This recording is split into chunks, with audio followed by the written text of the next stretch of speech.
Well, hello and welcome everybody. Gary Purcell here, founder and CEO of Amplify Recognition. I'm delighted you could join me this afternoon, or if you're listening back, you're more than welcome.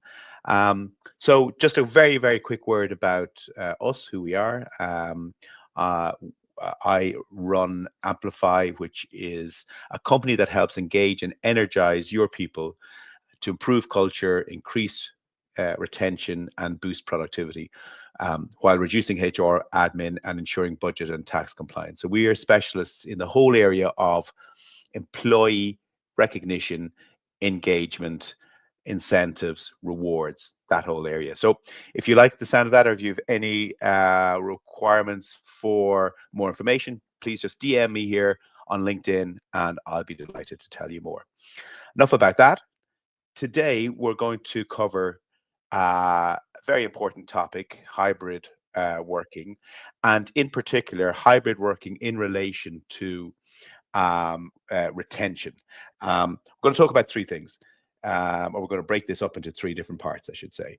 Firstly, hybrid working, where is it at?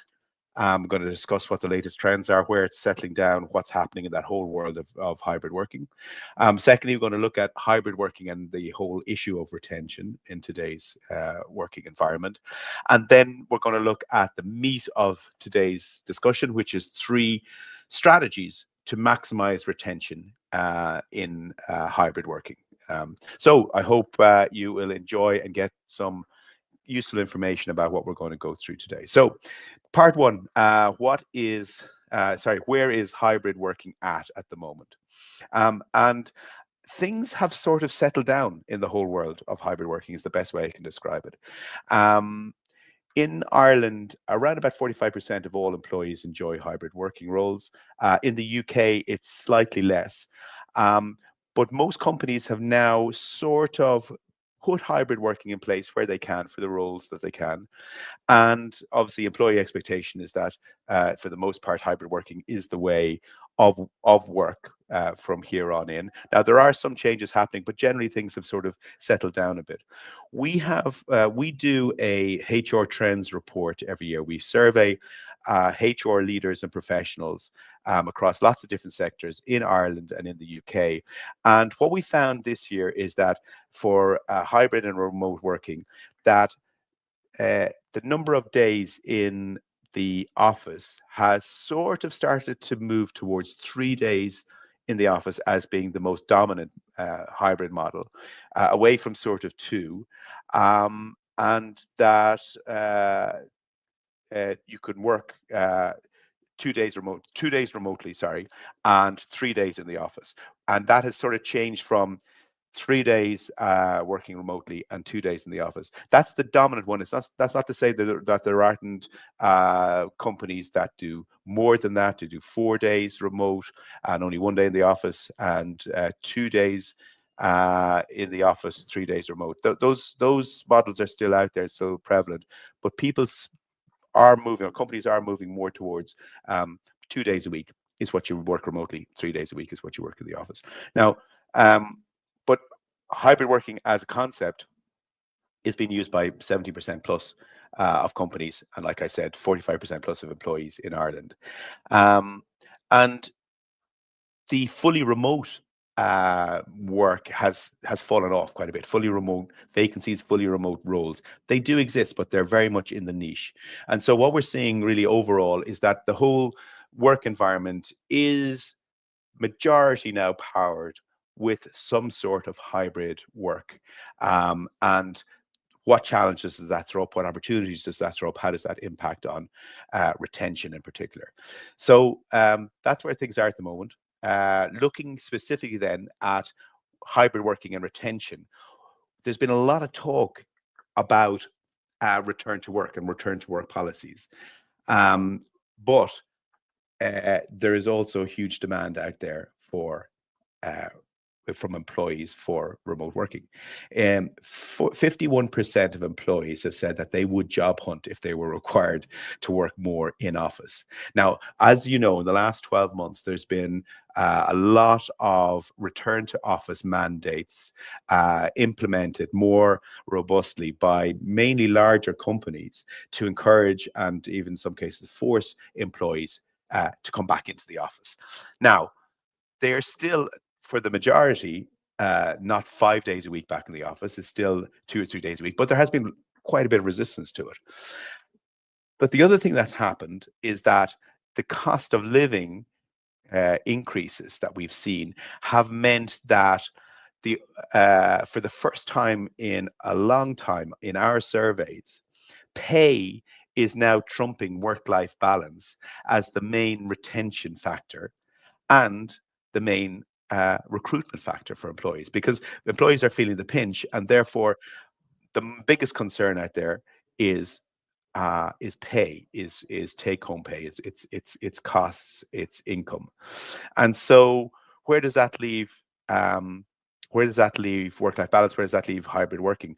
Well, it's a little bit more complicated landscape, whereas previously there was very, very, very strong demand above almost pay considerations for many jobs and for many employees.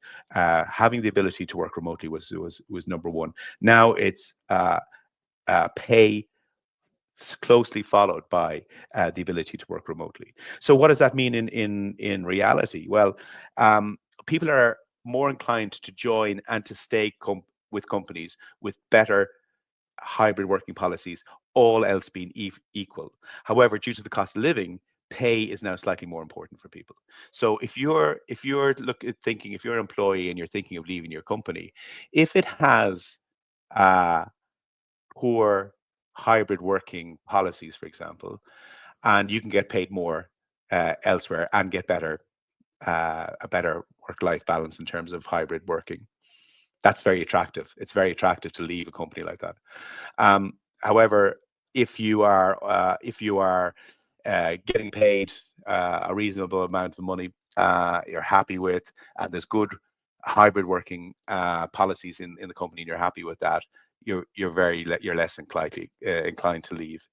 And what we've also seen, I think, is a divide somewhat between large and small companies. So larger companies that have tended to mandate return to work and have made blanket policies, I guess, maybe even globally across all parts of their organization, they have opened the door slightly to people leaving. Now, some people cynically would say, well, that's the aim here. The aim here is actually to reduce headcount by mandating return to work, and therefore it's not really about a hybrid working policy. But leaving that conspiracy theory aside for a minute, smaller companies who can maybe offer a little bit more flexibility, but perhaps can't quite match the pay scales that larger global companies might be able to offer. Well, that there is an opportunity there to attract and retain staff by having better remote and hybrid working policies. So that's something that small companies, I know in Ireland, are very keenly aware of and are using as one of the tools that they can deploy to be attractive to employees in a way that and allow them to compete with bigger paying bigger companies. So it's interesting to see what's happening there, but remote working is not going away. It's settling down. There is a pattern developing, and therefore it is going to be something that companies, large and small, will going to have to manage going forward. And how you do that will definitely have a big impact on your ability to recruit and retain people. And as you know, at the moment, there is a skills shortage, and so retaining talent is very, very important for the bottom line and for the success for many, many companies. Now, if we looked at maybe some real world examples there, Google have implemented a hybrid working policy which mandates 3 days in the office and 2 days working from anywhere. HubSpot haven't changed their policy since COVID, which gives an option for people to pick three different levels of working, from fully office to fully home to a flex model in the middle. I'd love to know the breakdown there of what their employees actually end up doing. And then, Adobe, Microsoft, they're implementing, or they have implemented, hybrid working policies. Again, in those cases, it's a combination of on-site and remote, and it depends on location and function as well. And I'm not sure if you remember that last year, Amazon had a big push for employees to return to the office. 30,000 of them, I know they have a lot of employees, but 30,000 employees signed a petition to object to the mandated 3 days in the office. And interestingly enough, Amazon did not change their policy, so they implemented it anyway. So that gives you an indication that of where hybrid working is at, what the pushback from employees is and has been, but how overall the landscape is sort of settling down a little bit. And companies and employees are, for the most part, getting on with it and using it to a greater lesser extent in their decisions to stay and join, or stay or join other companies. Now, if you've got any questions, please just put them in the chat, and I will get to them at the end of this session here as well. And also, if you can DM me on LinkedIn at any stage if you have any follow-up questions to do with maybe our recognition hub and our engagement tools and our incentive programs that we run for lots of different companies across Ireland and the UK and further afield. So moving along to the third part, and I guess the meatiest part of what we're discussing today. So we've established where hybrid working is at, the impact it can have on employees' decision to remain with the company or to leave. But we need to now get a little bit more deeply into the strategies that need to be employed in order to make hybrid working a success for companies.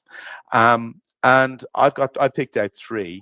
And there are three theories, and we're going to go through them one at a time, and just discuss and tease out a little bit more what I feel are the strategies that need to be employed. And you can agree with these or you could disagree with these. Either way, I'd be delighted if you put comments in on the chat here, and we can read them out afterwards. So strategy number one, hybrid working. It's flexible working that works for people. So what do I mean by that? I mean, hybrid working, in my opinion, we've got to call a spade a spade. Hybrid work is a benefit. It's a benefit for employees, or for those people, managers as well, who can work from home a number of days a week. It's to do with work-life balance for the remote worker, for the hybrid worker, for the employee. It's a flexible benefit. It's a cost saver. It's a life enhancer. In short, it's a perk. Okay, it's not some sort of newfangled way of making the world run better. I don't believe it's a perk. It's a benefit. It's come about through an extraordinary set of circumstances, but nevertheless, employees like it because it gives them more me time. More me time. It's as simple as that. You can avoid the commute, and you can get other stuff done that to do with your personal life while you're at work that you couldn't do if you're in the office. So you can lie on a little bit longer. You don't have a commute to go through. You can have a longer breakfast. You can go for a quick run during the day. You can do your laundry. You can watch Home and Away at lunchtime. You can read the paper. You can do all of this sort of stuff while getting through your day's work. And you can only do that through remote working. Those are things that just will not happen when if and when you're in the office, right? So it's about more me time. Do stuff that suits me. Give me more of my time back. Let me have less of a commute time. So all these things are great. All these things are very, very positive, but they're a benefit, because there's been a lot of chat about yeah, but hybrid working, remote working increases productivity. And I'm not entirely sure about that. I think the best thing that can be said about it is it can be productive, but it doesn't necessarily always is as productive as being in the office because it depends on so many different factors: the person, the role, the commute, the setup at home. So I think, and the latest studies on this say that, remote work, hybrid work can be as productive, but there are certain conditions that need to be attached to it in order to make it as productive. And like I said, there are some of those benefits anyway about like having longer, less commuting time, zero commuting time, having more flexibility in your schedule, less distractions, proof work-life balance, less stress, more, so a lot of stuff there that could, in theory, be harnessed to produce better productivity. Or, like I said, maybe just more me time while you're getting your day's work done. Um, and then, there are the negatives on productivity, as we know. There's the isolation, the communication gaps. There could be distractions. You might have a bad setup at home, bad technical setup. I certainly do. I hate working from the kitchen table, so I can't get stuff done like I can when I get into the office. And you have the whole blurry work life, boundaries, and how that can be managed as well. So you might end up spending even more time and being less productive, getting the same stuff done or less stuff done. So a lot of studies about productivity, and does remote and hybrid working uh, improve it or not? My take is it doesn't really. That's not the reason to run and offer hybrid working. It's simply a perk that you can use to attract and retain staff. That's the bottom line. If your business can afford it, if you've got the roles that can support it, then you can use this as a retention tool. Because there's another thing that, you know, is never discussed, or I haven't heard ever discussed, because there's been a lot of investigations into productivity and trying to sell hybrid or remote working as a productivity gain for everybody. But what about other people's productivity? What about, we hear a lot about collaboration gaps. So one of the problems with hybrid remote working is that you don't get as much collaboration. But what about the knock-on consequences for other people's productivity of people being in the office and out of the office and being in and out? And I don't know if any of these scenarios resonate with you, but I certainly, in our office here, we do hybrid working at this time of year. 2 days at home and 3 days in the office. And I definitely am one of those people who go, oh, look, I'll talk to him or her when they're back in the office on Thursday. I'll put it off till Thursday when they're back in, you know. I won't bother following up with that person now. I'll wait till they're back.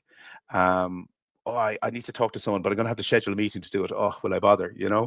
I won't be sitting down having coffee or lunch just on a whim with somebody and catching up and having a chat about that project that we're working on. And then, I might just put off some tasks, or, like I said, my setup at home, I need to access to a printer. So I'll have to wait till I won't get that done until I come in back into the office with a monitor, or scanner, or better internet, whatever it might be.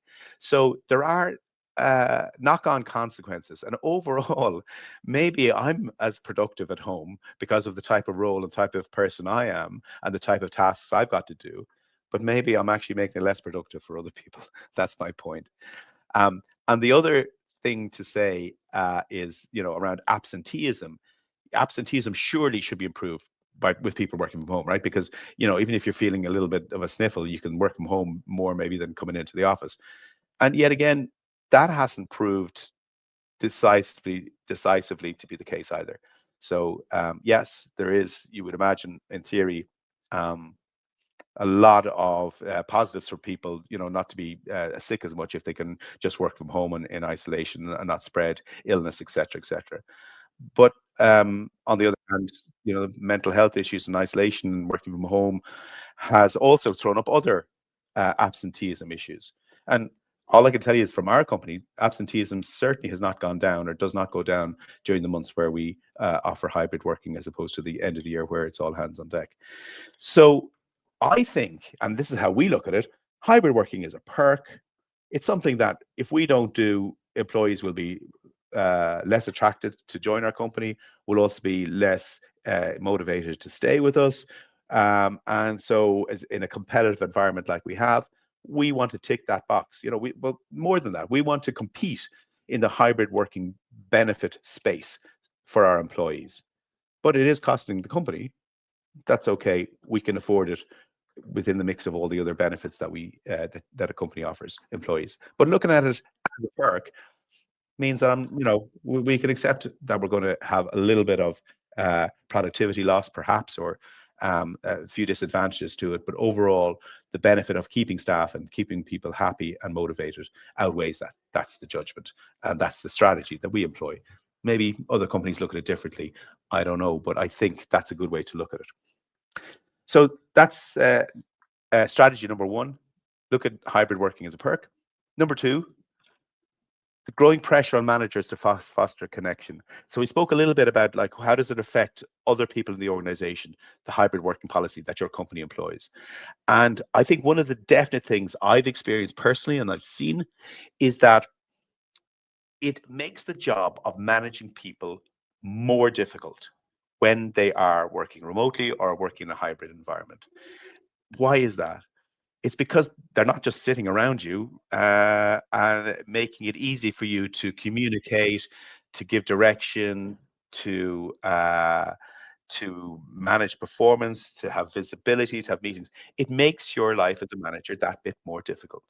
So, there can be communication gaps. You can't have you miss that informal comms that you would have otherwise.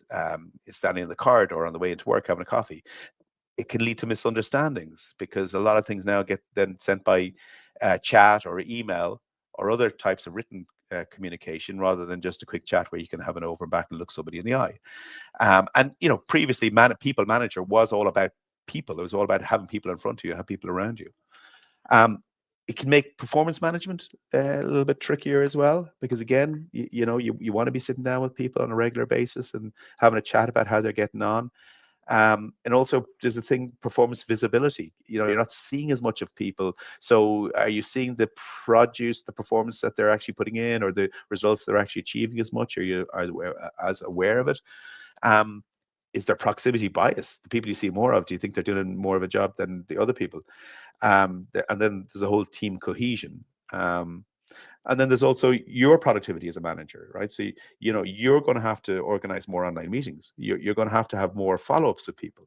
You're probably going to have to send more emails. So you're going to have to stay on top of more stuff because it's not just going to come to you as easily. You're going to have to chase it because the people that you're managing and your team are more dispersed. So, I just think it does make a manager's life that little bit more difficult. So what are the strategies that employers and managers themselves need to employ to alleviate that burden on managers? Well, no surprise, the first one is you got to make better use of the technology. We got so many apps and technology out there. Sometimes it's overwhelming how much we have. But especially technology around comms and collaboration needs to be as optimized as it can in order to make the whole job of communicating and working with a mixture of on-site and remote workers at the same time as seamless as possible. So you can't leave things as much to chance with a notebook and a pen and paper and people taking notes and heading off and doing stuff.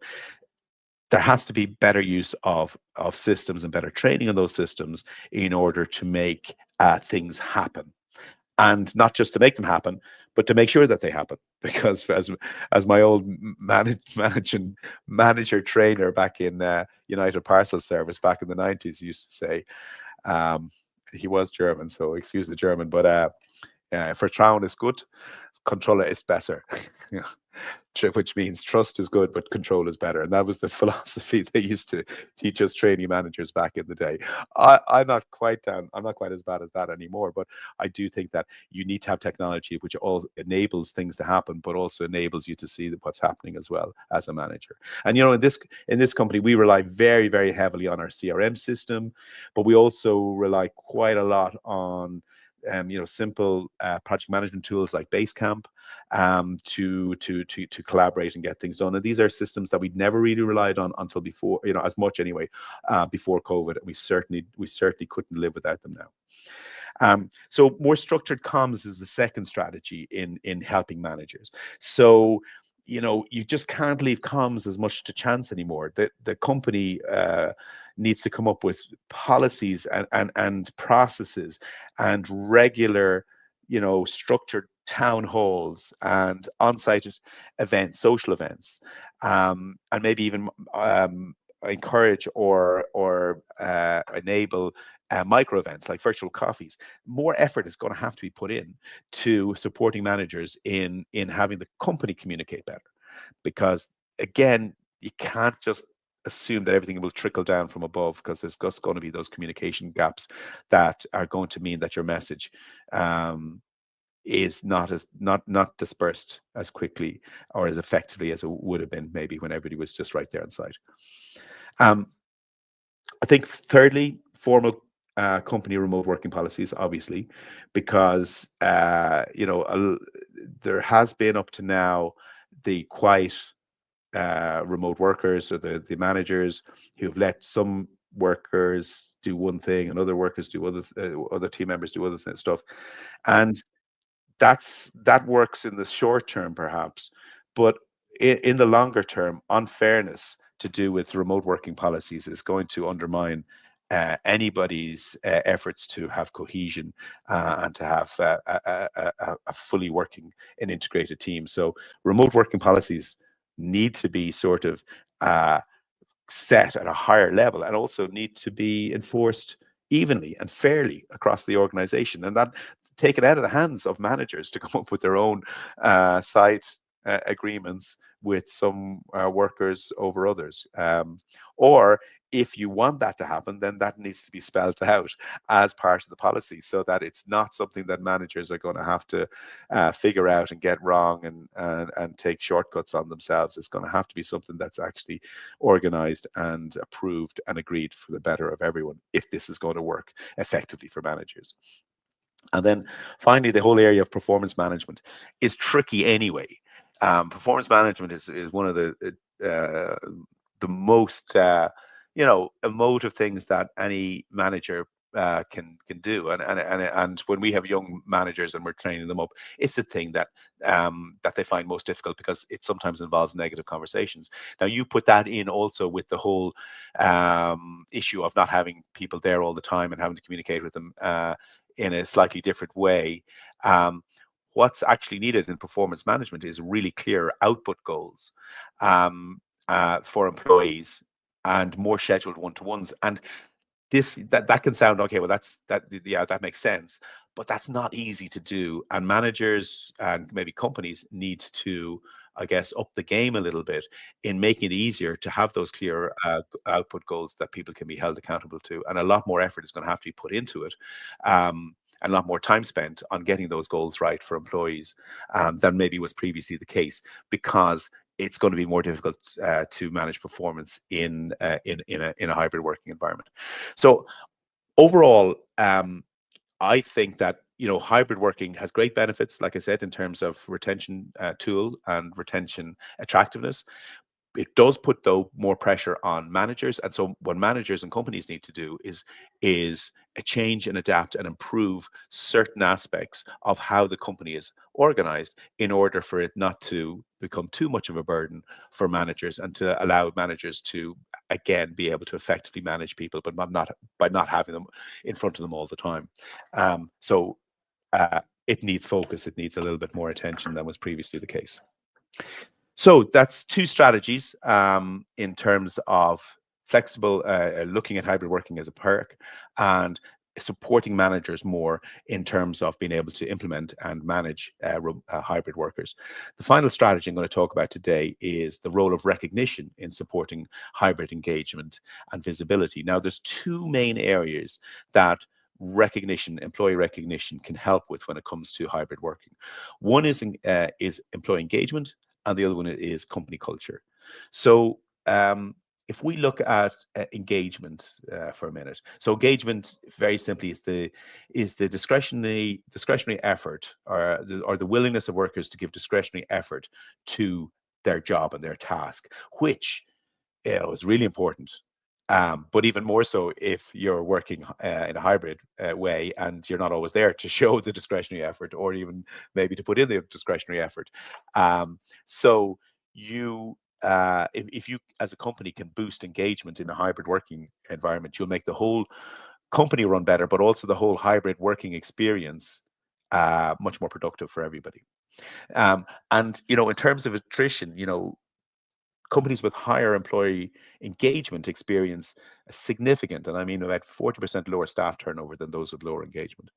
Um, and where does recognition come into this? Well, recognition comes into it because recognition for discretionary effort that's been done has a significant impact on how engaged a person is. So if an employee is recognized twice each quarter, with genuine real recognition, they will feel significantly more appreciated for their performance and be significantly more engaged.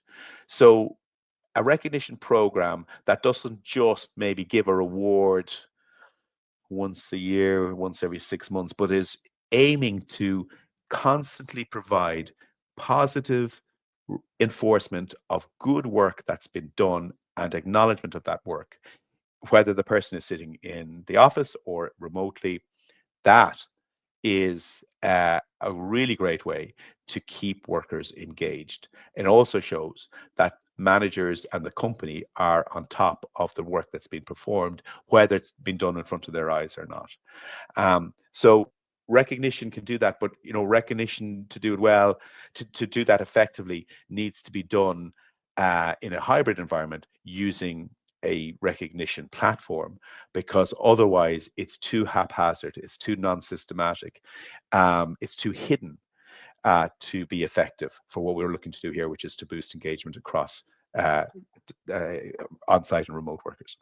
So that's where recognition can really come in and really come into its own on hybrid working. The same way that it used to, in fact, come in to its own where you had shift work with employees in the past. So again, you weren't seeing all the workers because they were coming in at different times and maybe over weekends, and managers had to sort of were struggling to manage that. That's where recognition platforms really came into their own. If this is the same now, except on steroids, where everybody's in and out of the office in a hybrid environment. So then, secondly, company culture. So you can imagine, everybody knows this. It's very important to have the right company culture in a company that employees can resonate with employees and can be a positive force to move the company in the right direction. But the evolution of hybrid working definitely throws up a new challenge in both fostering that company culture and actually just have everybody buy into that company culture to begin with. Now, a study shows that when recognition is done, because a lot of recognition, especially peer recognition, supports company culture through company values. So if you want to give a reward to somebody, you have maybe a budget to do that, and to do that you have to put an explanation in, and you have to pick one of the company values that the person is supporting. And so this reinforcement of company values, this alignment of effort with the culture that the company is aspiring to, over time improves and aligns people, remote or on site, with the culture that's in the company, and shows that the company is acknowledging and rewarding employees for living the company values.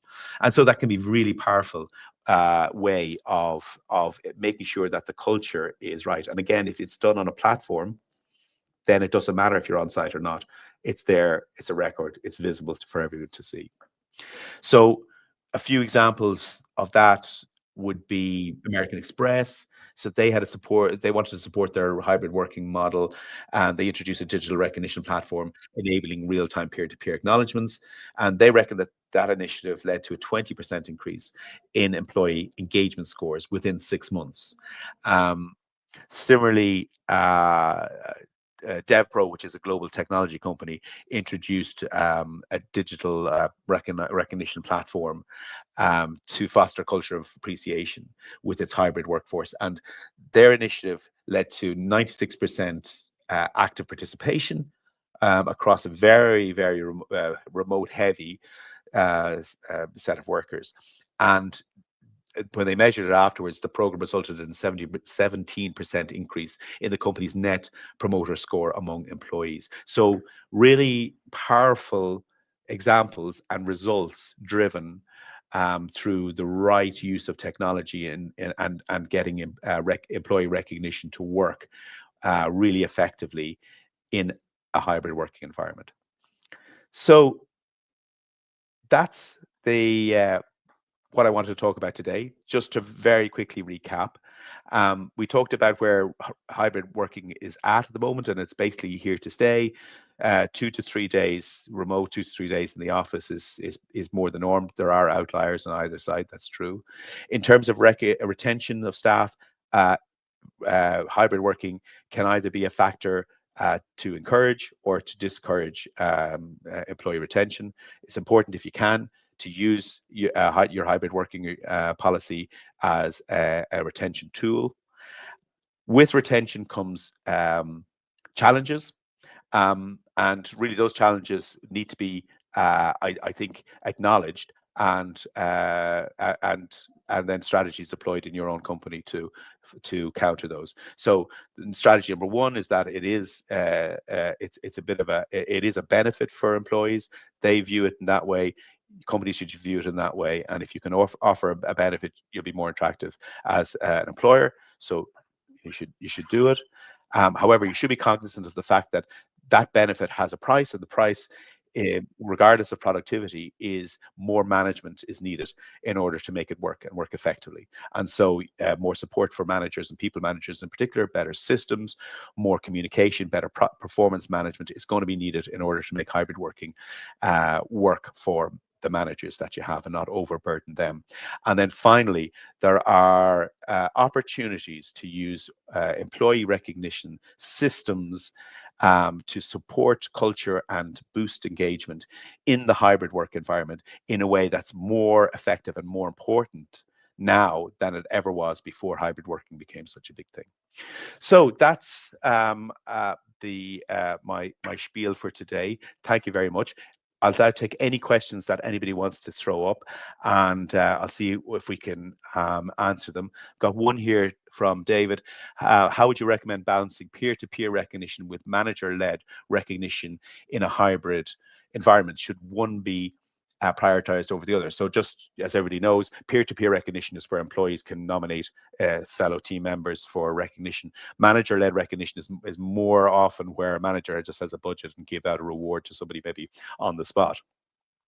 Now, I would say that peer-to-peer recognition is a must-have in a hybrid environment because managers can't be everywhere at the same time.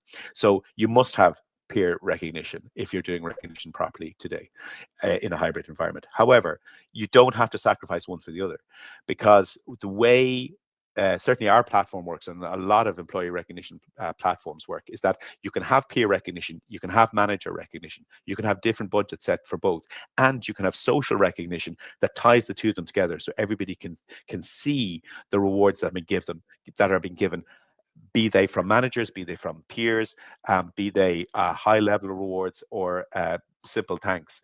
And so you should use all of those to get as much recognition through the system as you possibly can. It won't necessarily cost you any more, but you can have a situation where colleagues can nominate other colleagues, managers can see it, and managers can add in their acknowledgement or their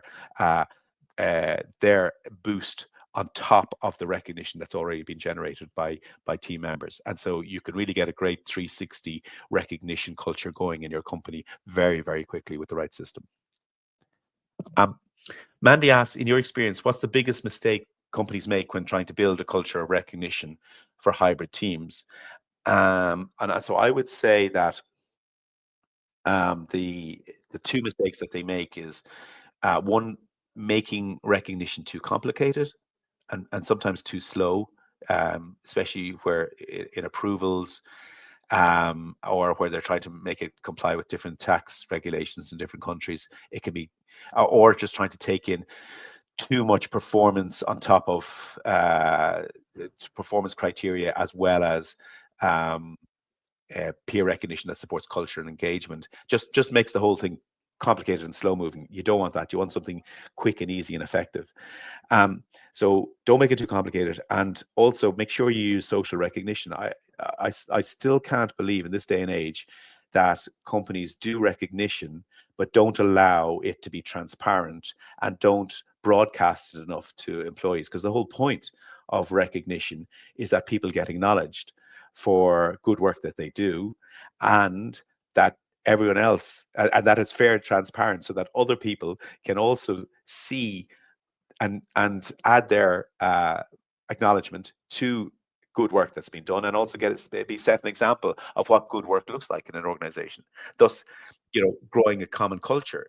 But by not having social recognition, you sort of silo the recognition, uh, maybe just between managers, or just the employee and just the managers and the employer, the company and just the employee. And so you lose this whole knock-on benefit of developing a recognition culture and really celebrating the achievements of the company and the achievements of employees. And certainly you don't make it as engaging for employees if you don't make use of some social recognition features in your recognition program. And Brian asks, what are a few ways HR teams can make sure recognition feels personal and genuine? And I'm attempting to be facetious and say, "Oh, just use ChatGPT, and you'll get a great, genuine, heartfelt congratulations message." Maybe. No, I don't mean that. When people ask what makes recognition personal and genuine, um, there are four elements to effective recognition of employees, and these are tried and tested over and over again. Maybe they're easier said than done, but this is what you need to aim for. You need to make the recognition timely. There is no point in thanking someone in November for something they did back in February. It just has no effect. So you need to, if somebody exhibits some really good behavior, has a really good achievement, now is when you need to thank and acknowledge that. Especially with the instant gratification culture we have today, people need timely recognition. That's most important. Um, how you make it personal? Most recognition comes with a message attached to it. That message needs to be genuine and personal. So a little bit of thought needs to be put into it. If you're doing peer recognition, that's sort of taken care of, because unless you have somebody who copies and pastes a chat GPT congratulations message to everyone, which is very rare if ever happens, then each message and each recognition is individual and is tailored specifically for what that person has done in that moment. So peer recognition is a great way of making recognition genuine and personal. Personal as well, I would say, is managers. Managers need employees value manager recognition more than any other type of recognition. Your direct manager, more than employees, more than the leadership, more than senior managers. They want to hear that their immediate boss has acknowledged that they've achieved, or they've produced a good piece of work.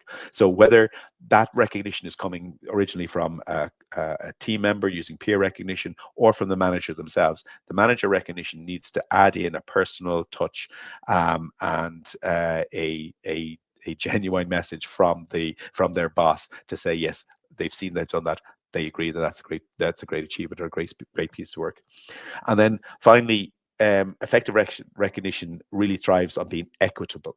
So it's the same for everyone. In some cases, when it comes to pay, when it comes to bonuses, when it comes to stuff that's a little bit confidential, you can't make it as transparently equitable as you can do with a recognition program, especially recognition programs which are little and often. It's giving recognition, micro rewards, micro recognition on a constant basis for good work that supports the company values and goals. And if you do it that way, in a transparent way, on a system with social recognition, you make it so open for everybody to see that it is immediately recognized as being an equitable, fair system of encouraging people to do good work. And it really is effective in fostering that type of culture in a company.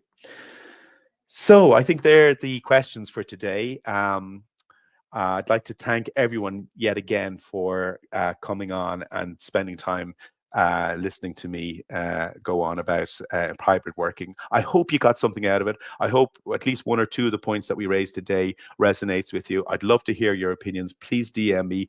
And like I said, if you have any cause for employee reward, employee recognition, you want to discuss even the industry and what you should be doing in your company. I love chatting to people about their own particular company, their own particular situation, what they're doing in HR, and to learn more about what companies are trying to do in the whole space of reward recognition with the new hybrid working environment that's there at the moment. So please DM me, we'll set up a chat, and I hope I'll see you back soon for our next event. Thank you very much indeed.